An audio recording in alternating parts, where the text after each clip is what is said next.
एक ऐसा असुर जिसे कोई भी पुरुष, देवता या दानव नहीं मार सकता था। महिषासुर का अहंकार इतना बढ़ा कि उसने देवताओं को उनके अपने ही घर स्वर्ग से बाहर निकाल दिया। लेकिन जब देवताओं का धैर्य टूटा तो उनके क्रोध से एक ऐसा तेज पैदा हुआ जिसने पूरे ब्रह्मांड को कपा दिया। जय माता दी। दुर्गा सप्तशती के दूसरे अध्याय में आपका स्वागत है। पिछले अध्याय में हमने मधुकैटभ के अंत की कथा सुनी और आज हम देखेंगे उस महाशक्ति का प्राकट्य जो अधर्म का विनाश करने के लिए देवताओं के सामूहिक तेज से जन्मी है।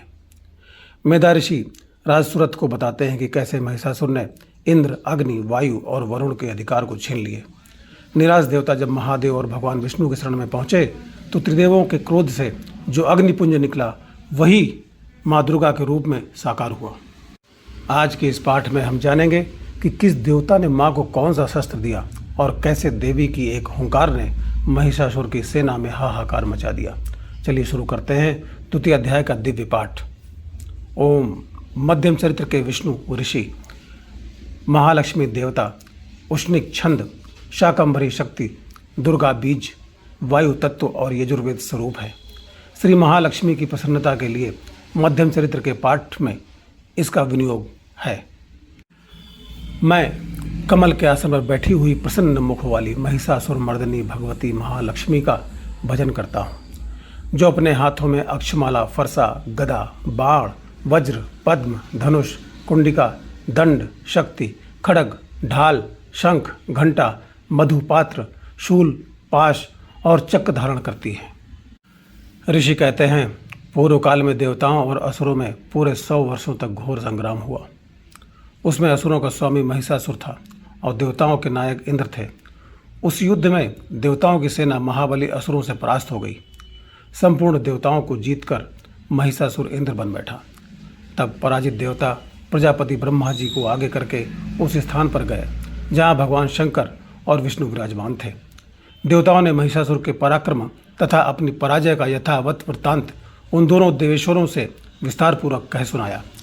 वे बोले, भगवान महिषासुर सूर्य, इंद्र, अग्नि, वायु, चंद्रमा, यम, वरुण तथा अन्य देवताओं के भी अधिकार छीनकर स्वयं ही सबका अधिष्ठाता बन बैठा है। उस दुरात्मा महिष ने समस्त देवताओं को स्वर्ग से निकाल दिया है। अब वे मनुष्यों की भांति पृथ्वी पर विचरते हैं। दैत्यों की यह सारी करतूत हमने आप लोगों से कह सुनाई। अब हम आपकी शरण में आए हैं, उसके वध का कोई उपाय सोचिए। इस प्रकार देवताओं के वचन सुनकर भगवान विष्णु और शिव ने दैत्यों पर बड़ा क्रोध किया। उनकी भवें तन गईं और मुंह टेढ़ा हो गया। तब अत्यंत कोप में भरे हुए चक्रपाणि श्री विष्णु के मुख से एक महान तेज प्रकट हुआ। इसी प्रकार ब्रह्मा, शंकर तथा इंद्र आदि अन्यान्य देवताओं के शरीर से भी बड़ा भारी तेज निकला। वह सब मिलकर एक हो गया। महान तेज का वह पुंज जाजल्यमान पर्वत सा जान पड़ा। देवताओं ने देखा, वहाँ उसकी ज्वालाएं संपूर्ण दिशाओं में व्याप्त हो रही थी। संपूर्ण देवताओं के शरीर से प्रकट हुए उस तेज की कहीं तुलना नहीं थी। एकत्रित होने पर वह एक नारी के रूप में परिणित हो गया और अपने प्रकाश से तीनों लोकों में व्याप्त जान पड़ा। भगवान शंकर का तेज उस देवी का मुख उत्पन्न हुआ।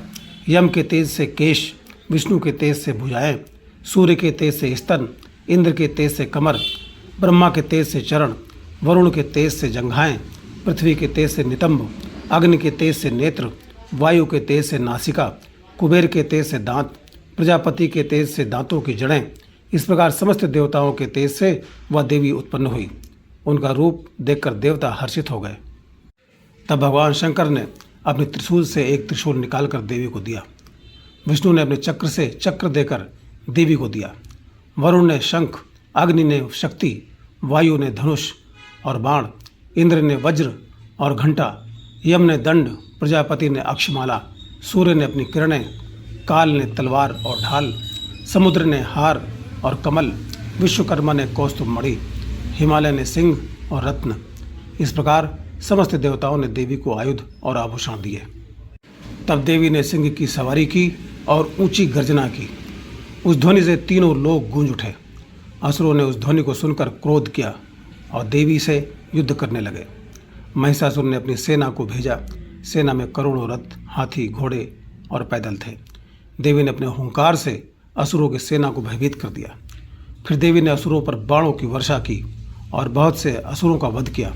देवी के सिंह ने भी असुरों को मारना आरंभ किया। इस प्रकार देवी ने महिषासुर की सेना का संहार कर डाला। इति द्वितीय चरित्र समाप्तम।